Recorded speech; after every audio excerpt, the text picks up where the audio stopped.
Is Kirby's Adventure still good? Kirby's Adventure is a side-scrolling platformer released for the original NES back in 1993. It is a sequel to Kirby's Dream Land, released on the Game Boy the year prior.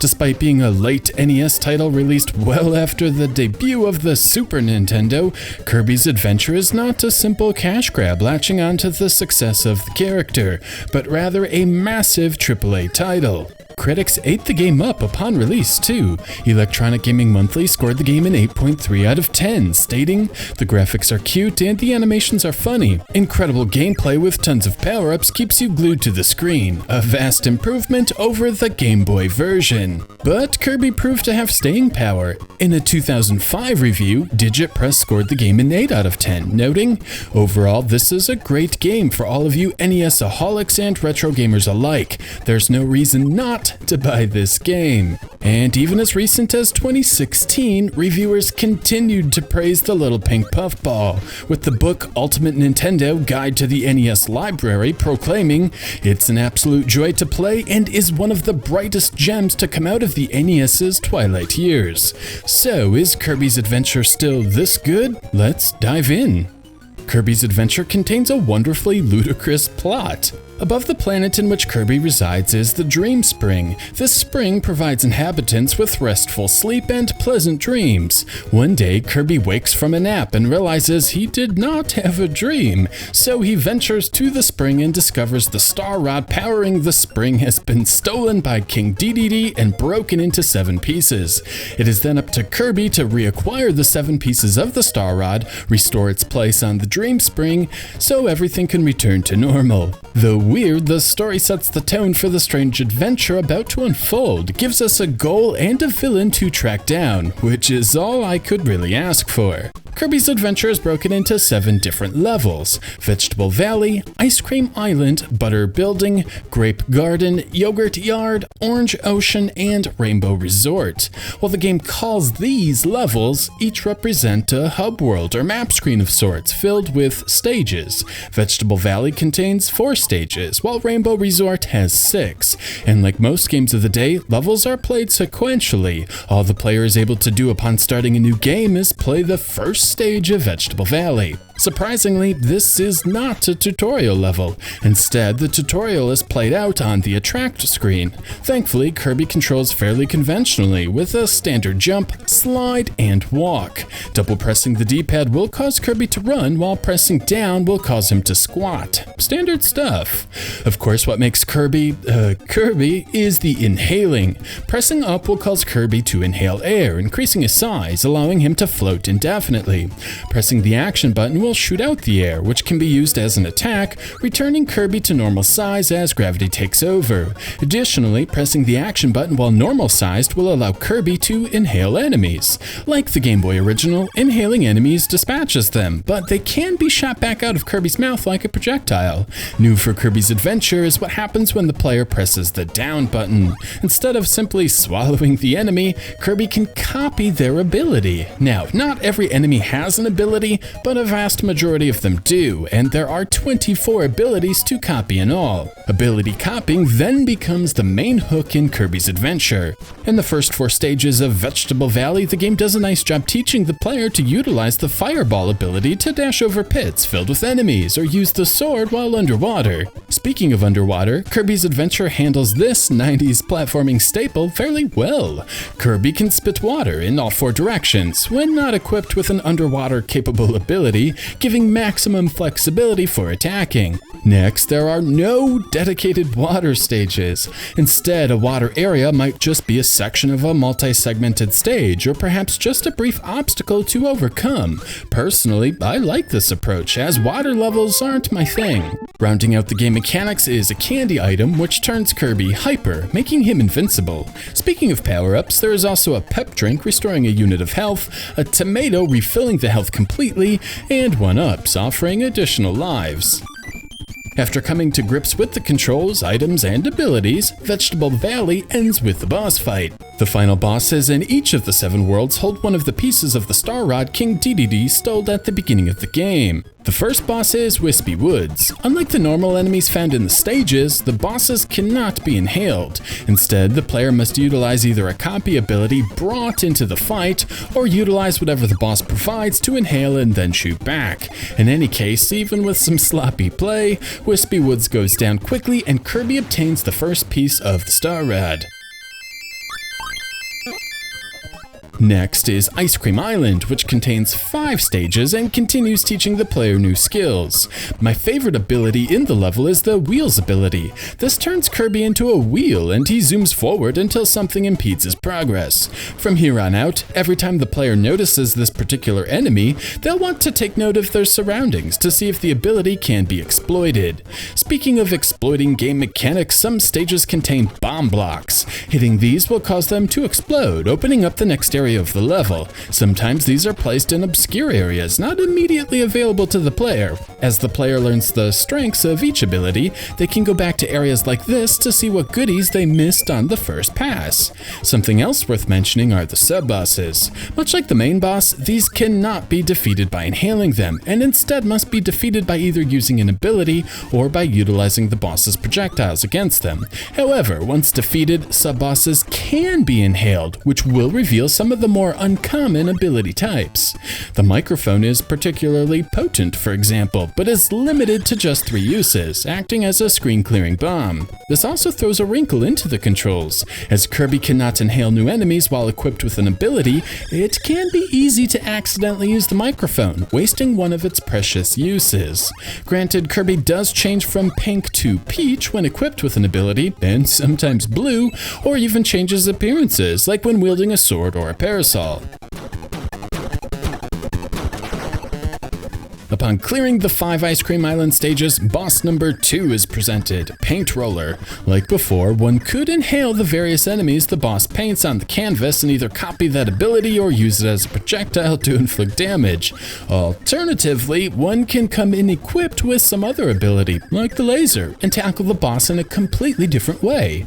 Upon defeat, the second piece of the star rod is obtained and Kirby makes his way to Butter Building.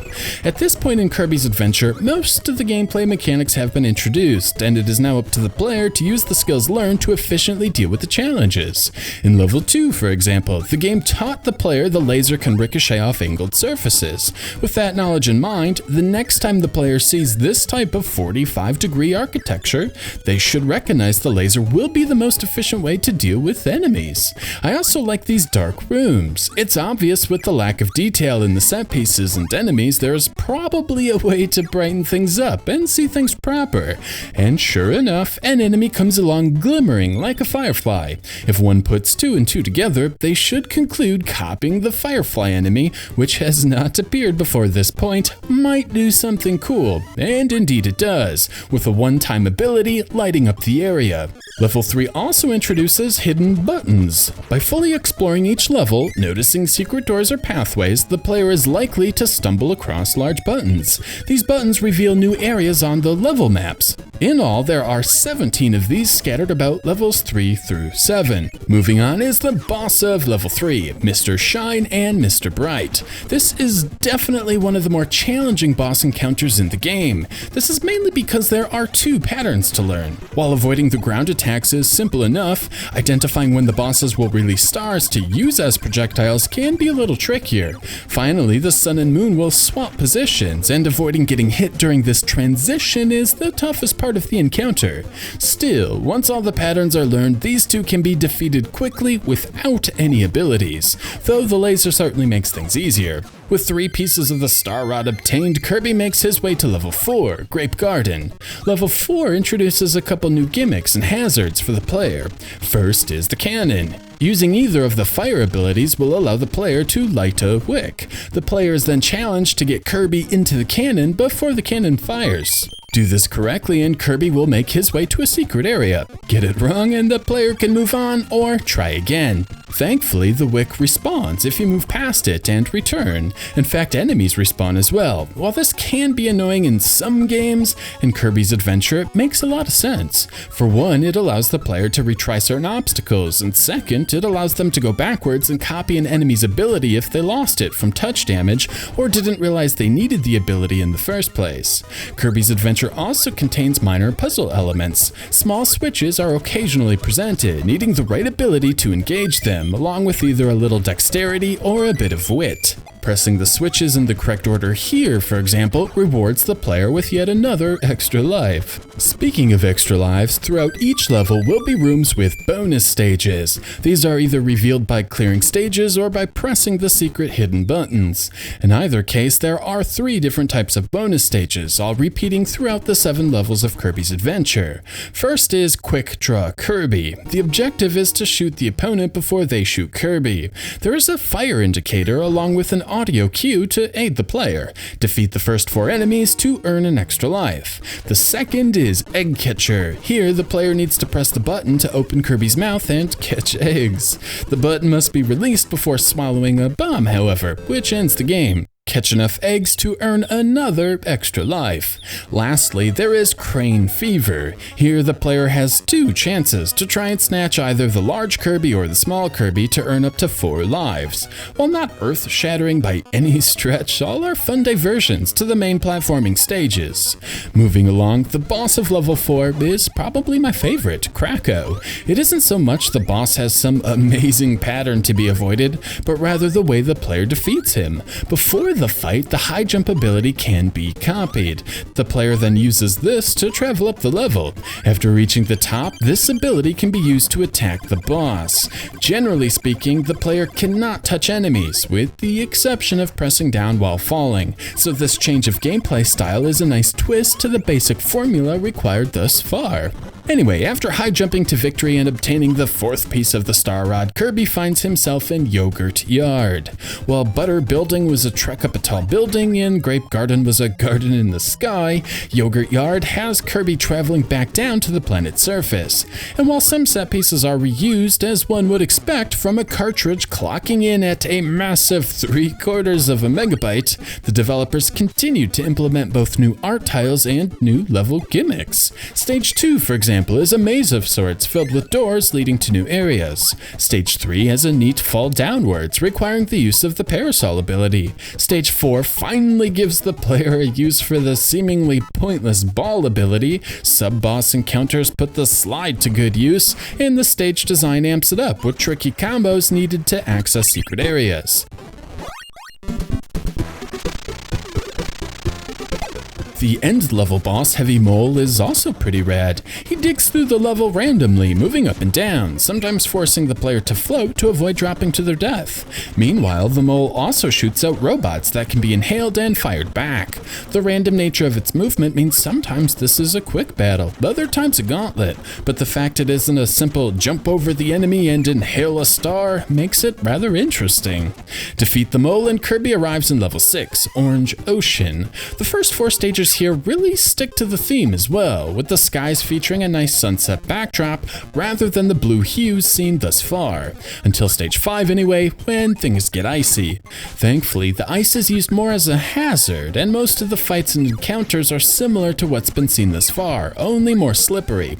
Like the water, ice is used sparingly, reserved for single-screen enemy rushes and brief portions of a level, which is nice. Finally, stage 3 is a wooden ship, which was still a year away from being a prevalent platforming archetype. The UFO enemy is also introduced here, and its ability allows Kirby some extreme flexibility in the air. Not only is its movement near instantaneous, but it can shoot both a beam and a ranged projectile, depending on how long the action button is held. It's a goofy ability for sure, but fits well with the overall zaniness. This brings us to the level 6 boss, Meta Knight. I gather he would go on to more prominent roles in the future entries to the series, but here he is just one of King Dedede's pals entrusted with a piece of the Star Rod. Unlike the fights leading up to this one, a sword is presented before the battle kicks off. This fight is actually tough at first, and Meta Knight's movement seems both random yet also linked to the player movement. After a while, one will get into a rhythm though, finding just the right moments to use the jump attack and identifying when a standing swing will do. Once the patterns are learned, Meta Knight is defeated and Kirby obtains the 6th piece of the Star Rod with just 1 piece to go. Level 7 is Rainbow Resort. Noteworthy stages include Stage 2, a mini-boss rush. These guys are presented 1 room at a time. Kirby then makes his way up a level to battle the next one, with 7 in total. Stage 4 is also unique with a bunch of oddly shaped rooms. Inhaling the blocks will allow the enemies to reach Kirby, adding a timing element to the platforming. Stage 6 was the biggest surprise for me personally, with 4-color grayscale art seemingly ripped out of the Game Boy original. On top of this, the music from Kirby's Dream Land is also faithfully recreated on the NES. And with that, Kirby must fight King Dedede himself. While the previous 3 boss battles were fairly unique in design, King Dedede returns to something more traditional. The player needs to utilize their entire arsenal of moves, including floating and sliding to avoid incoming attacks, and then inhale stars and shoot them. Meanwhile, King Dedede seems to mirror most of Kirby's moves, utilizing his own floating attack, inhaling attack, a jump, as well as wielding a hammer. This encounter isn't difficult, and if a player made it to this point, they should already have the skills needed to quickly identify all of the patterns and strike, even without the aid of an ability. I would say it's a disappointing way to end the adventure, but this of course is not the final boss.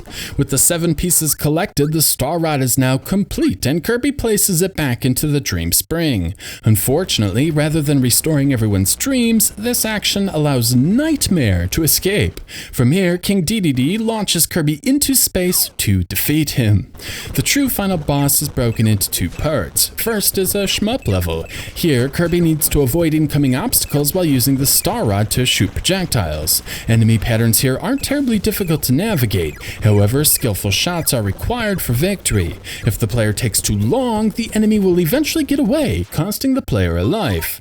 The second part is the true battle against Nightmare. Here, Nightmare will shoot projectiles at Kirby while moving about the screen. His cape acts as a shield, forcing the player to time their shots carefully. Despite the frantic pace of the background, this fight is actually slow, and Kirby can use the Star Rod to deflect incoming shots, reducing the difficulty. After beating this boss, the game finally comes to a real end. Kirby again places the Star Rod into the Dream Spring, and Dreamland is finally restored. Then, of course, the credits roll. Graphically, Kirby's Adventure is a stunning game. Artistically, this is one of the better looking games I've seen for the system. Backgrounds are almost always detailed, featuring various cloud formations, star fields, a forest canopy, or rock patterns. Many are also animated, further enhancing the visual appeal. The foregrounds follow suit with some amazing sprite work, making each and every level feel like it was ripped straight out of a Saturday morning cartoon. Even better is how the foreground and background layers complement each other. Sometimes the background is made up of lighter shades compared to the foreground. Other times the color palettes are completely different. But in either case, there is always an awesome contrast, giving depth to the playfield while also letting the player know what is a platform and what is not. Dithering is used to good effect as well, offering a third color on this rooftop, for example. Other times it's used for smoother gradients, like the background of this sky. And other times it offers a light shading effect, giving depth to cylindrical shapes. Both the color selections used for the tiles and sprites combined with the modern dithering techniques help Kirby's Adventure feel far more colorful and vibrant than it really is, while still working within the confines of 1983 technology. Speaking of sprites, Kirby is beautifully animated. His walking, jumping, floating, and sliding animations all look terrific, and the character moves very fluidly, even compared to many 16-bit titles. Even more impressive is the sheer amount of animation. From the comical title cards to all the different animations needed for the copy abilities, and even his rotating death animation, Kirby sports an insane amount of frames, further pushing the visual appeal. Not only is Kirby's Adventure artistically great, there are some nice technical achievements. During the fight against Meta Knight, the screen will actually appear to pixelate each time the foe is hit with the sword. This does an admirable job, simulating the hardware pixelation effects often used on the Super Nintendo. There's even some faux parallax scrolling, an effect more commonly associated with the Sega Genesis. Lastly, the butter building levels contain this cool scaling effect, making it look like the tower is actually rotating. However, all of this artistic and technical marvel comes with a drawback. There is a massive amount of slowdown. Seriously, on pretty much every level is an area or two with too many enemies or complex attack animations causing the game to come to a screeching halt. It's something I eventually got used to and just came to accept, but I can't think of any other NES games with this many issues. While I appreciate how packed the screen almost always is, perhaps the developers could have been more frugal with sprites or other processes to prevent this constant occurrence.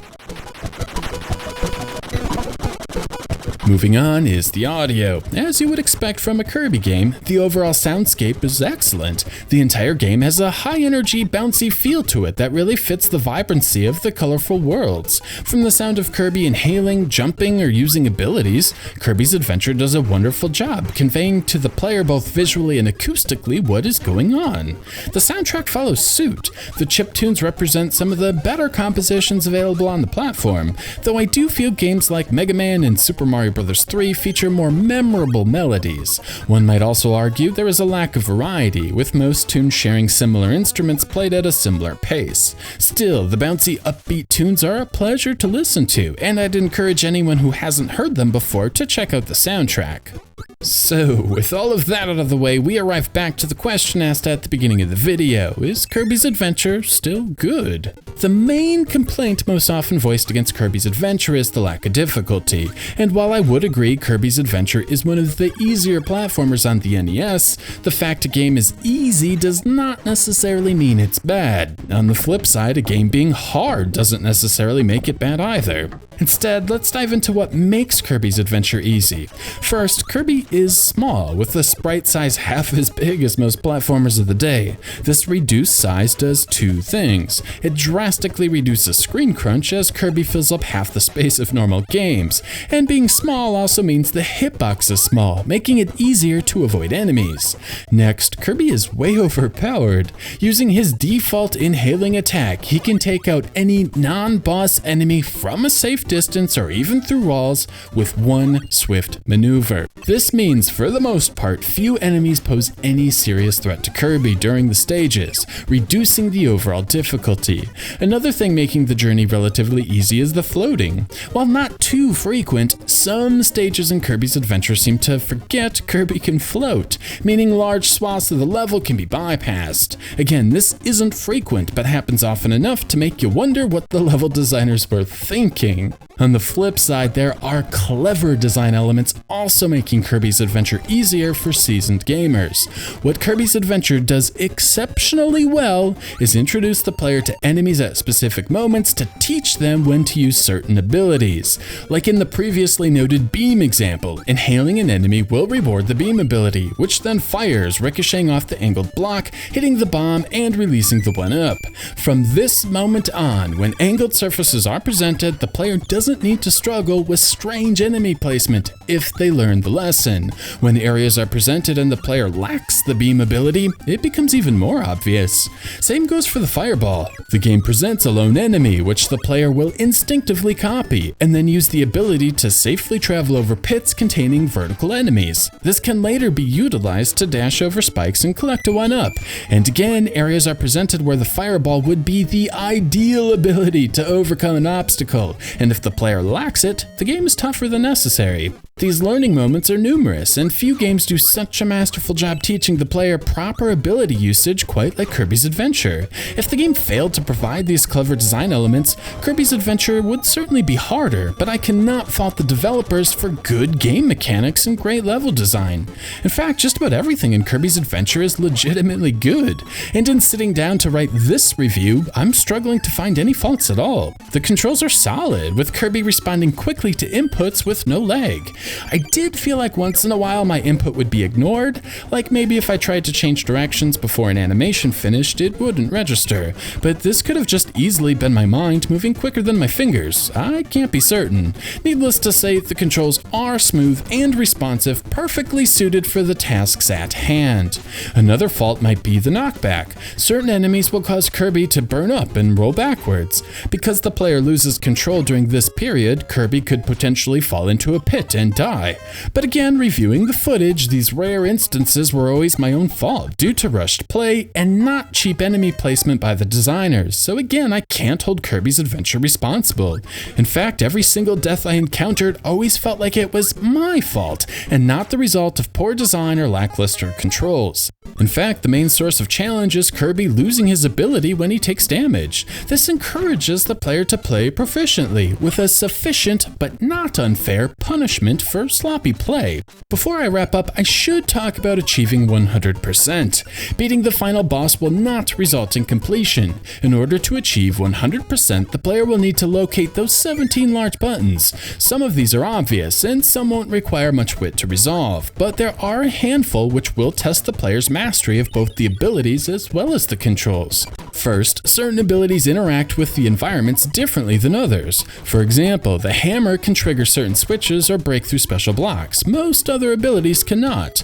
With this knowledge, a player may have to visit a previous level to obtain the necessary ability, and then re-enter a different level to open the way forward to the large switch. Since many large switches require specific abilities to be utilized to reach them, and not all abilities are created equal when it comes to combat, the feeling of Kirby being overpowered suddenly vanishes when forced to attack awkwardly with the hammer or avoid enemies with the high jump, increasing the overall challenge. This combination of paying attention to clues in the surroundings, performing specific actions within short time spans, and mastering both Kirby's controls and abilities makes this side quest an immensely satisfying task and really hammers home the brilliance of Kirby's Adventure. The player is even rewarded with an extra mode, with a few tweaks making a replay more challenging. Speaking of replayability, Kirby's Adventure has this in spades. Attacking bosses with different strategies, perfecting runs with proper ability usage, and the fact there are completion bonuses make this a fun one to play multiple times. Kirby's Adventure even contains a battery save, so progress isn't lost while going for a complete run, and allows players to retry extra mode without having to complete normal mode again. So yeah, Kirby's Adventure is still a good game, an amazing game really. The game is extremely rare as it has some genuinely terrific level design, buttery smooth controls, and is also virtually free from any BS design elements like surprise enemies, blind jumps, or trial and error bosses. The challenge comes from recognizing clues the game drops, learning the strengths and weaknesses of the abilities, and being patient with enemy patterns. It's a trifecta of greatness few games achieve, making this game every bit as awesome today as it was back in 1993.